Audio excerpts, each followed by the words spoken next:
हे guys, good morning. So मैंने एक चीज सोचा कि लाइक हमारा जो फाइनेंशियल वर्कशॉप का जो सेशन आने वाला है that's like around 7-8 days away ना। 6 और 7 जुलाई को वो करने वाले हैं and will be covering around 100 companies in the entire financial space, both on the lending side as well as in the non lending side.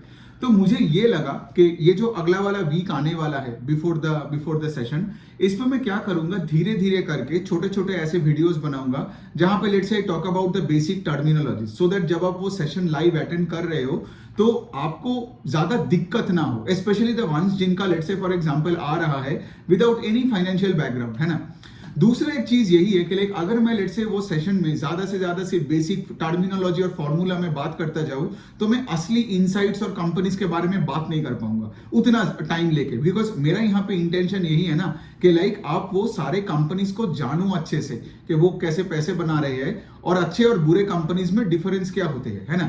And since ये एक financial workshop है तो यू अंडरस्टैंड राइट कि इतने सारे jargons है, इतने सारे फॉर्मूलाज है, इतने सारी चीजें है, राइट। तो मैं ये नहीं चाहता हूँ कि लाइक कोई ऐसे सेशन में आए ये सोच के कि लाइक शायद मैं सब कुछ ना समझूं। By the way, having said all this, like अगर आप बिना कुछ जाने बिना कुछ सोचे भी वो अटेंड करते हो तो आपको भी बहुत वैल्यू मतलब एडिशन मिलने वाला है, ठीक है। उसका मतलब कोई टेंशन मत लो, लेकिन मुझे लगता है कि अगर आप ये छोटे छोटे वीडियोस भी देख लोगे उससे पहले तो आपके लिए अच्छा होगा। एक और पॉइंट है before I start the session with the basic terminologies, मैं ये बताना चाहता हूँ कि लाइक अनफॉर्चुनेटली लाइक जो सारे लाइव सीट्स है वो सब भर गए, ठीक है।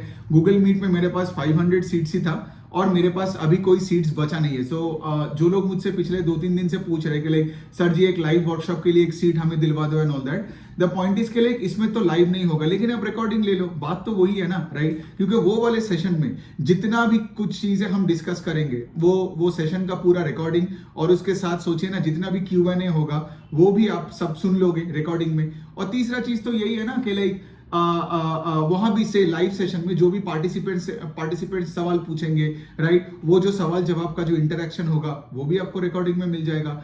एंड सोचिए अगर आपने रिकॉर्डिंग ले लिया, रिकॉर्डिंग लेने के बाद अगर आपका कोई लेट्स से कोई सवाल हुआ तो आप मुझे ट्विटर में या लिंक्डइन में डीएम करके पूछ लो, मैं आपको रिस्पॉन्ड कर दूंगा, है ना। सिंपल सी पॉइंट है। तो ऐसा नहीं है कि लाइक अगर आपने लाइव सेशन अटेंड नहीं किया तो उसमें कोई वैल्यू एडिशन नहीं होगा, सेम ही चीज है। आप सिर्फ रिकॉर्डिंग देखोगे और रिकॉर्डिंग देखने के बाद आप you can reach out to me for any doubt और क्लैरिफिकेशन, ठीक है।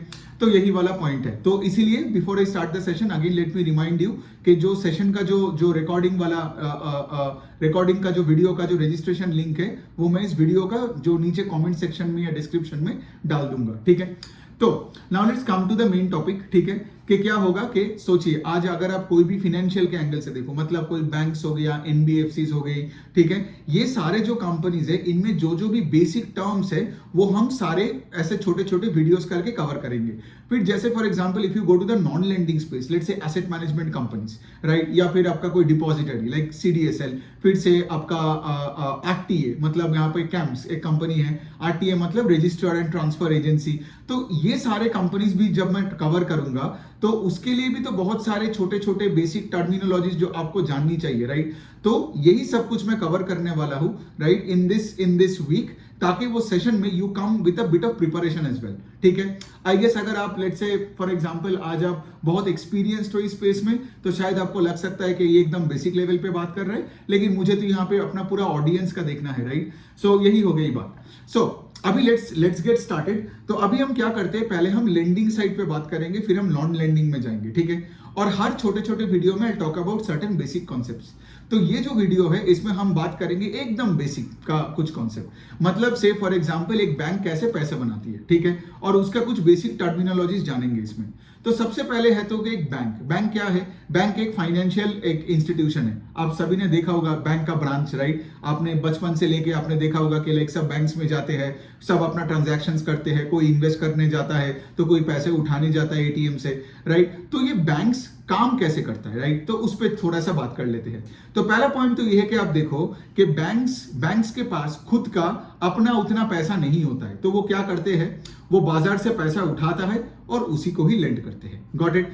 और अब सोचिए ना, अगर कोई बाजार से पैसा उठा के लेंड करते हैं तो वो तो प्रॉफिट के लिए ये करेगा, राइट। तो इसका पहला चीज क्या है कि बैंक्स का जो लेंडिंग रेट होगा, right, at an aggregate level, that has to be that lending rate has to be higher than the borrowing rate, है ना। बिकॉज आज सोचिए ना, अगर दुनिया में ऐसे कोई थोड़ी बैंक होगा कि जिसका बोरोइंग रेट लेंडिंग रेट से ज्यादा है, मतलब क्या वो लॉस करने आएगा, बिजनेस करने नहीं करने आएगा, राइट। तो यहाँ पे एक होता है लेंडिंग रेट, एक होता है बोरोइंग रेट, ठीक है।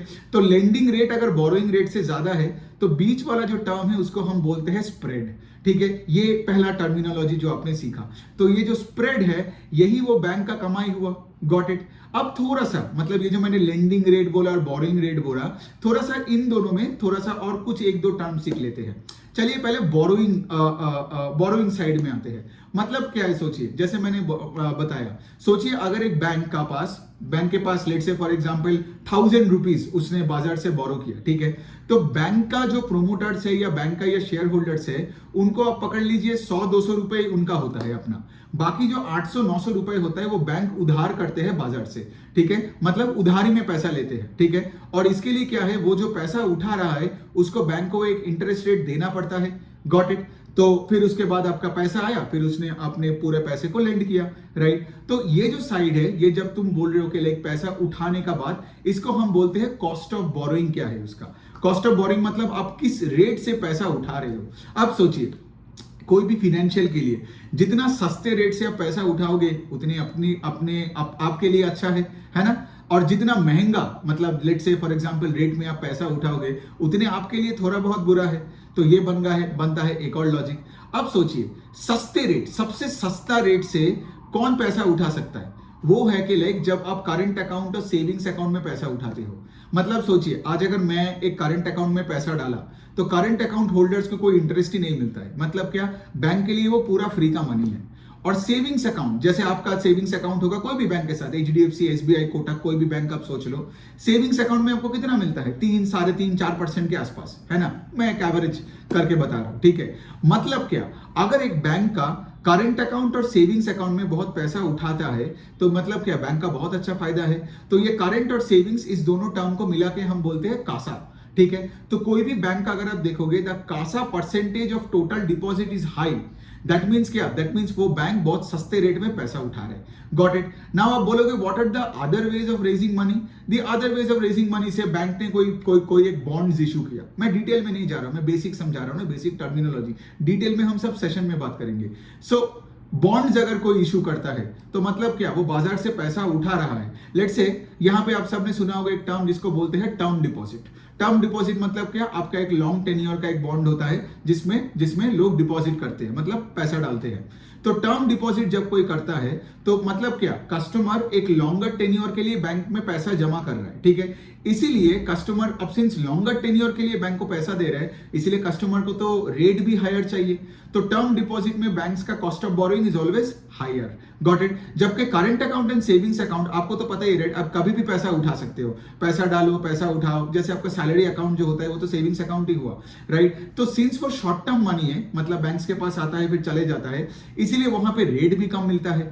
Got it. सो इसका क्या मतलब, आज दो जगह में बैंक्स को मेन जगह से पैसा मिलता है, मतलब मैं बोरोइंग के साइड में बात कर रहा हूं। एक हो गया कासा और दूसरा हो गया आपका टर्म डिपॉजिट। टर्म डिपॉजिट और भी तरीके हैं, इसी एक्सटर्नल कॉमर्शियल बोरोइंग हो गया, दूसरे टाइप का बॉन्ड्स रेज कर सकते हो, बट मैं उतना डिटेल में नहीं जा रहा हूं, ठीक है। मैं सिंपलिस्टिक वे में समझा रहा हूं। सो इसका क्या मतलब, आपका जो बोरोइंग के साइड है उसमें एक होगा कासा और दूसरा है आपका टर्म डिपॉजिट। तो यहां पे जिस बैंक का CASA percentage to total deposit is on the higher side, ठीक है, मतलब क्या, वो बैंक सस्ते रेट में बाजार से पैसा उठा रहा है, रादर देन से फॉर एग्जांपल एक और बैंक है जिसका लेट से फॉर एग्जांपल कासा फ्रेंचाइज बहुत ही कम है, मतलब कासा टू टोटल डिपॉजिट का percentage is very low. Let say अब देखोगे, ये होता है दूसरा टर्मिनोलॉजी। एक बैंक आप देखोगे कासा परसेंटेज इज 50 और दूसरा कासा परसेंटेज एक बैंक का है लेट से 30। इसका मतलब क्या, वो कासा देख के आपको पता चल जाएगा that the bank with the CASA percentage of 50 is raising money at a much lower cost than a bank जहां पे कासा इज 30, ठीक है। तो ये हो गया आपका बोरोइंग साइड। अब बैंक को क्या करना पड़ता है, जब तुमने पैसा उठाया, अब उसी को लेंड करते हैं, जैसे मैंने स्प्रेड का कॉन्सेप्ट आपको समझाया। अब तुम लेंड करोगे किस रेट पे? ऑफ कोर्स अपने बोरोइंग रेट से ज्यादा रेट में ही ना, है ना। बिकॉज सोचिए एक बैंक है जो लेट से कासा और फिक्स डिपॉजिट और दूसरे बॉन्ड्स इशू करके लेट से 1,000 रुपए उठाया, and let's say the aggregate cost of borrowing is let's say 8%। मतलब उन्होंने 1,000 रुपए उठाया सब कुछ को सब सोर्सेस से लेट से, और उसको देना पड़ेगा 8% ऑन 1,000 रुपीज।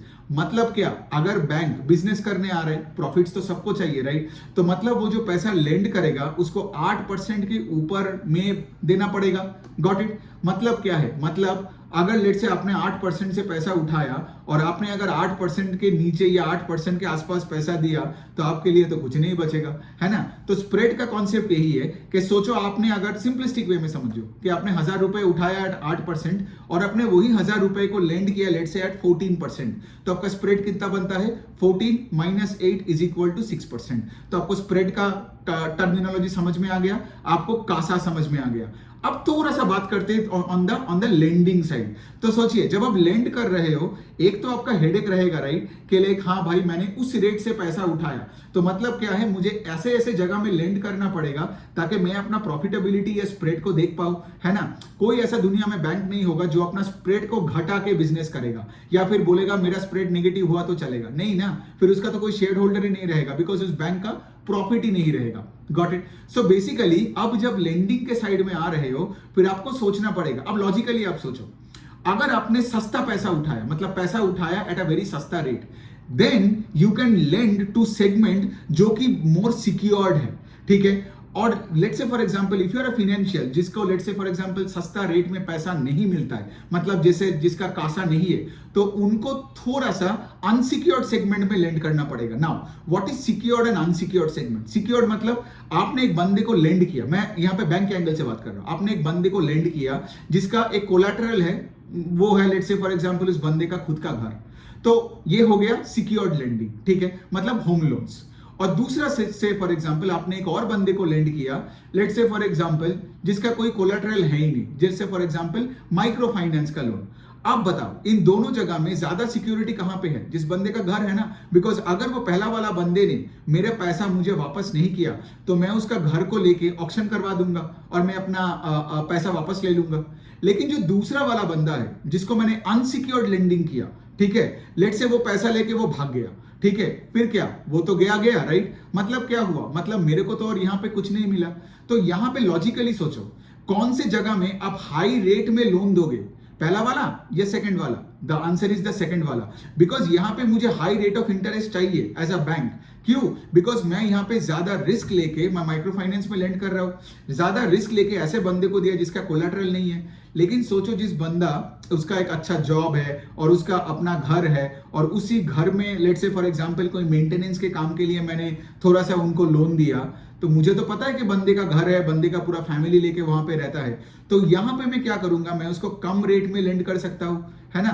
तो मतलब क्या है, आज सिक्योर्ड और अनसिक्योर्ड इस तरीके से डिटरमाइंड होते हैं। अब आप एक लॉजिक लगाओ, ठीक है, सोचिए जो फाइनेंशियल्स को सस्ते रेट में पैसा नहीं मिलता है, मतलब जिसका कासा फ्रेंचाइज नहीं है, उसको और भी ये छोटे छोटे माइक्रो फाइनेंस और एसएमईज एंड एमएसएमई कंपनीज में जाना पड़ेगा, है ना, क्योंकि उन्होंने पैसा ही उठाया at a very high rate. If they reach out to only the prime customers से, तो फिर उनका तो कोई स्प्रेड ही नहीं बचेगा। Got it? That's why you see the small finance banks and the NBFCs, जिनका से फॉर एग्जांपल, क्योंकि सेशन में हम लोग सारे नाम लेके बात करेंगे, है ना, तो यहां पे ऐसे मैं सिर्फ आपको जनरल कॉन्सेप्ट बता के दे रहा हूं कि वहां पे क्या होगा कि वहां पे दोस्त बैंक्स जो हाई रेट से पैसा उठाता है उसको तो देना ही पड़ेगा ना, ऐसे जगहों में, अनसिक्योर्ड जगह में। Now you understand why NBFCs, फिर micro finance companies, micro finance NBFC का अंदर ही आता है, फिर उसके बाद अफोर्डेबल हाउसिंग, फिर उसके बाद आप देखोगे एसएमई एमएसएमई जो लेंडर्स होते हैं, जो गांव वालों को लेंड करते हैं,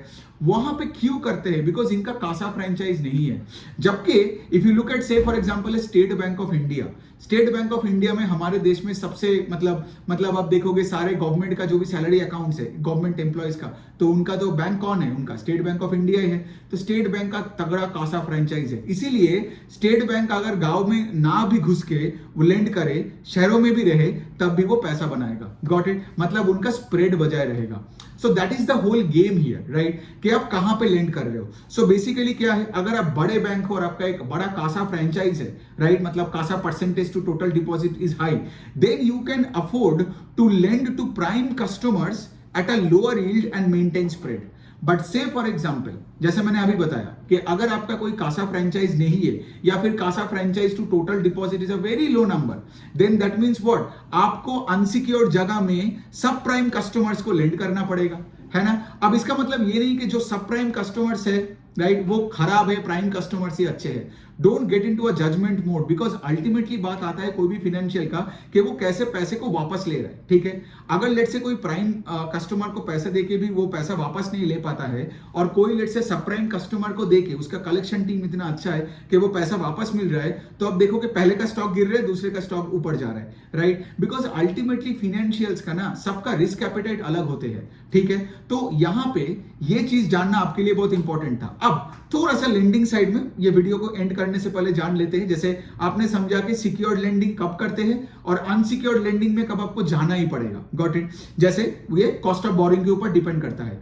दूसरा चीज ये है कि आप सोचो सिक्योर्ड एंड अनसिक्योर्ड में भी जब आप पैसे दे रहे हो, वहां भी बहुत टाइप का जगह में आप लोन्स दे सकते हो। तो यहां पे हम जनरली इनको 3 कैटेगरी में डिवाइड कर सकते हैं। एक होता है रिटेल लोन्स। अब रिटेल लोन्स का क्या मतलब है, जो आप कस्टमर्स को 1-on-1 लेवल पे लेंड करते हो, रिटेल कस्टमर्स को। आपने किसी के लिए होम लोन दिया, लिया कोई लोन अगेंस्ट प्रॉपर्टी दिया, बिजनेस लोन दिया, credit card, personal loan, micro finance loan, auto loan, gold loan, ये सब आता है आपका रिटेल में। और आपने एक चीज ऑब्जर्व किया, रिटेल में भी सिक्योर्ड अनसिक्योर्ड है। रिटेल अनसिक्योर्ड क्या है बताओ, क्रेडिट कार्ड, पर्सनल लोन और माइक्रो फाइनेंस लोन। और रिटेल सिक्योर्ड क्या है, गोल्ड लोन, और उसके साथ आपका आता है home loans, loan against property for example. तो ये होता है आपका रिटेल सिक्योर्ड। तो इसलिए रिटेल सिक्योर्ड का यील्ड जनरली रिटेल अनसिक्योर्ड के मतलब यील्ड से कम होगा। यील्ड का मतलब क्या है कि बैंक रिटेल, अगर मैं रिटेल सिक्योर्ड को बैंक लोन दे रहा है, वही 1000 रुपए का सोचो, अगर लोन दे रहा है तो वहां पे उनको जो इंटरेस्ट अर्निंग होगा that will be lesser than the interest earnings when they lend to the retail unsecured part, got it. दूसरा सेगमेंट क्या है हमारा देश का, जहां पे सबसे ज्यादा लोग एम्प्लॉयड है, वहां के हमारा एग्रीकल्चर सेगमेंट, राइट। अब देखोगे agriculture, MSME, micro finance intertwined है इन अ वे, ठीक है। तो यहां पे एग्रीकल्चर में क्या है, अगर आप यहां पे लेंड करते हो ना, तो एग्रीकल्चर जगह में मतलब एग्री लोन्स जब आप देते हो, इनका यील्ड बहुत हाई होता है, ठीक है, बिकॉज आप किसानों को लेंड कर रहे हो, लेकिन यील्ड हाई है, लेकिन यहां पे रिस्क क्या है पता है, द अनइवननेस ऑफ अर्निंग्स। मतलब यहां पे क्या है, कभी लेट से मौसम खराब हो गया या मॉनसून डिले हो गया या लेट से कोई फ्लड वगैरह हो गया, तो किसानों का क्या प्रॉब्लम होता है, अगर उनका फसल नहीं होता है, बेच नहीं पाया, तो कैसे किस्ता चुकाएगा, है ना। तो यहां पे agri loans high yielding loans होता है, वेरी प्रॉफिटेबल जगह होते हैं कोई भी फाइनेंशियल के लिए, बैंक्स हो या कोई भी एनबीएफसी हो। लेकिन द थिंग इज के लिए यहां पे बहुत सारे एक्सटर्नल फैक्टर्स पे डिपेंड करना होता है, इसीलिए तो यील्ड ज्यादा है। और जो तीसरे काइंड ऑफ जगह जहां पे लेंड करते हैं, तो हमने रिटेल डिस्कस किया, एग्रीकल्चर डिस्कस किया, और जो तीसरा जगह जहां पे एक फाइनेंशियल लेंड करते हैं, राइट, वो है कि कॉर्पोरेट्स एंड एमएसएमई। अब कॉर्पोरेट का सोचिए, लेट से आपने टाटा ग्रुप को लेंड किया जिसका AAA का रेटिंग है, जितने अच्छे बड़े कंपनी को आप पैसा दोगे, वहां पे आप देखिए जितना बड़ा कंपनी मतलब उनका उतना सही अच्छा सा बैलेंस शीट है, कंपनी का इनकम का सस्टेनेबिलिटी है। तो इसीलिए अगर आप बड़े कॉर्पोरेट्स को दोगे तो आपका वहां से यील्ड कम मिलेगा। Yield means the interest that you get on the loan, that is yield, that is another term you learn here, right, the interest you get। लेकिन सोचो अगर लेट से, अब लॉजिकली सोचो, ये मैंने पॉइंट ऑलरेडी एक बार यहां पे रेस किया, सोचो अगर आपका कासा फ्रेंचाइज नहीं है, ठीक है, और आपने हाई कॉस्ट से पैसा बाजार से उठाया, क्या आप ये AAA कॉर्पोरेट्स को पैसा दे पाओगे? नहीं। क्यों? बिकॉज आप दे तो पाओगे, वो ले तो लेगा, लेकिन वो मतलब जो बड़े बड़े कॉर्पोरेट्स है वो आपको बोलेगा कि हम इतने सही है, राइट, हमें अगर आप कोई पैसा दे रहे हो तो हम आपको कम ही रेट देंगे, राइट। तो मतलब क्या, यहां पे स्प्रेड इंपैक्ट होगा। तो इसका क्या मतलब, बड़े कॉर्पोरेट्स को वही फाइनेंशियल्स लेंड कर सकते हैं जिनको लेट से फॉर एग्जांपल जो सस्ता रेट में पैसा उठा सकता है, ताकि उनका मार्जिन रहे। लेकिन अगर आपने बहुत से फॉर एग्जांपल, मैं बार बार इसको क्यों कर रहा हूं, ताकि आपके दिमाग में ये चीज पूरा एकदम बैठ जाए सेशन से पहले। लेकिन जब आप लेट से for example AAA AA rated corporates को पैसा दे रहे हो, जनरली आप देखोगे कोई स्मॉल फाइनेंस बैंक ऐसे बड़े कॉर्पोरेट्स को टारगेट नहीं करते हैं, बिकॉज उनका तो फिर स्प्रेड ही नहीं रहेगा, बिकॉज वो तो पैसे उठाते हैं eight a very high cost, है ना। तो इसीलिए स्मॉल फाइनेंस बैंक और एनबीएफसी किस कैटेगरी को टारगेट करते हैं? SMEs and MSMEs. SMEs and MSMEs मतलब क्या? टायर 2, 3, 4, 5, 6, 7 सिटीज में जो छोटे छोटे दुकानदार होते हैं, जिसका लेट से कोई पान वाला हो गया, फिर लेट से किसी का कोई साइकिल का दुकान है, किसी का एनिमल हस्बेंड्री का बिजनेस है, किसी का लेट से फॉर एग्जांपल छोटा सा एक गारमेंट का दुकान है, राइट। या आप माइक्रो फाइनेंस को भी ले सकते हो यहाँ पे, राइट, मतलब जहां पे जॉइंट लेंडिंग ग्रुप मतलब इनकम जनरेशन लोन्स देते हैं, राइट। सो यहाँ पे मैं बोलने का यही कोशिश कर रहा हूं कि ये जो 3 वाले सेगमेंट है, आप समझे, ये जो कॉर्पोरेट का सेगमेंट है, इसमें भी कितने सारे कैटेगराइजेशन है। तो ये वीडियो में हमने क्या सीखा? ये वीडियो में हमने यही सीखा स्प्रेड का मतलब क्या है, पहला एक वो टर्म सीखा। दूसरा हमने सीखा कि कासा का मतलब क्या है, करंट अकाउंट, सेविंग्स अकाउंट, और किसका कासा हाई है, किसका कासा लो है, उस पर डिपेंड करता है कि वो किस रेट से पैसा उठा रहा है। और तीसरा चीज ये है कि आपके कासा के ऊपर डिपेंड करेगा कि आप किस जगह में लेंड कर रहे हो, राइट। क्योंकि आपका यील्ड विल डिटरमाइन कि से फॉर एग्जांपल कि वो आपके बिजनेस के लिए मतलब एक्रेटिव है कि नहीं, राइट। सो बेसिकली क्या, और फिर उसके बाद हमने क्या सीखा ऑन द लेंडिंग साइड के 3 जगह होते हैं, रिटेल, एग्रीकल्चर, और फिर आता है आपका कॉर्पोरेट एंड एसएमई एमएसएमई, ठीक है। सो यही तक है, ये तीनों पार्ट हो गया। अब ऑफ कोर्स देखिए, मैं यहाँ पे कोई कंपनी का नाम नहीं ले सकता हूँ, फिर ये वीडियो बन जाएगा 2 घंटे का। मैं यही चाहता हूँ कि लाइक जब उस दिन हम ये सेशन करें, राइट, आप लोग ये बेसिक अंडरस्टैंडिंग अगर ये सब वीडियो से मिलके आ जाए, वहां पे आप बैठे, because I really want you guys to start taking notes from this video, ठीक है, ताकि जब उस दिन वो सेशन करेंगे we can talk about all this kind of models, right. 100 models के बारे में हमें डिस्कस करनी है, राइट। तो अगर बेसिक का थोड़ा बहुत आइडिया हो जाए ये वीडियोस देख के, तो ये आपके लिए और भी अच्छा है, ठीक है। तो ये हो गया ये वाले वीडियो में, और भी बहुत सारे टर्मिनोलॉजीज है both in the lending space and then फिर मैं टर्मिनोलॉजीज और बिजनेस मॉडल का थोड़ा मतलब एक बोलते हैं ना स्निपेट्स, वो मैं स्निपेट्स देता रहूंगा in the upcoming videos that would lead to a bit of good preparation for you to the main live workshop on 6 July and 7 July। और जितना मैं ये सब चीजें अभी बोल दूंगा ना, तो क्या होगा ना, उस दिन हम लोग Q&A के लिए भी ज्यादा क्वेश्चंस रख सकते हैं, है ना। वरना क्या है, मतलब ये कॉन्सेप्ट और फॉर्मूला में ही चला जाएगा एक दिन, जो मैं नहीं चाहता हूं। मैं चाहता हूं कि वो डिस्कशन जो बने बहुत ही फ्रूटफुल डिस्कशन बने, हम लोग इनसाइट्स पे बात करें, बिकॉज मेरा गोल यही है कि अगले दिन सुबह उठ के you can actually start investing in financial stocks, और आपका कोई भी पीपीटी कॉन कॉल पढ़ के आपको ये ना लगे कि भाई मुझे तो कुछ समझ नहीं आ रहा है, ठीक है। तो एकदम, और कहां पे पैसा बननी है, और पैसा बनाने के लिए तो आप ये सीख रहे हो मेरे साथ, है ना, और तो कोई रीजन हो नहीं सकता है। तो यही हो गई बात। Just one last thing again, जैसे मैंने बताया कि सेशन का जो रिकॉर्डिंग का लिंक है वो मैं डिस्क्रिप्शन बॉक्स में डाल दूंगा, और इन माय यूट्यूब जब मैं ये वीडियो अपलोड करता हूँ, या फिर मैं ट्विटर में क्या करूंगा, अपना जो कमेंट सेक्शन है वहां पे मैं रिकॉर्डिंग डाल दूंगा। तो आप लोग क्या करना, वो रिकॉर्डिंग खरीद लेना, बिकॉज वो भी मेरा वो गूगल मीट में है। I don't know how many seats I can take in as recording as well. तो जितना जल्दी हो सकता है सेशन का रिकॉर्डिंग भी खरीद लो। तो सेशन जब खत्म होगा 7 जुलाई को, आपको रिकॉर्डिंग अगले दिन मिलेगा, ठीक है। मतलब वो गूगल का जो एक फोल्डर होगा जिसमें सारे वीडियोस एंड पीडीएफ सब रहेगा, पीपीटी, पीडीएफ, जो भी मैं चीजें बना रहा हूं, ये सब कुछ का एक फोल्डर बनाऊंगा, और वो फोल्डर को मैं आपके साथ शेयर कर दूंगा, ठीक है। और बाय द वे, जब आप रिकॉर्डिंग के लिए अप्लाई कर रहे हो, जब आप रजिस्टर कर रहे हो, तो हमें सारे डिटेल्स मिलते जाते हैं। तो जिस दिन आप रजिस्टर करोगे 1-2 दिन के अंदर you will get a confirmation email from me. Okay, so thank you so much. अगला वाला जो सेशन है वो आई गेस मैं आज रात या कल तक करूंगा, और भी टर्मिनोलॉजीज के ऊपर। Okay, thank you.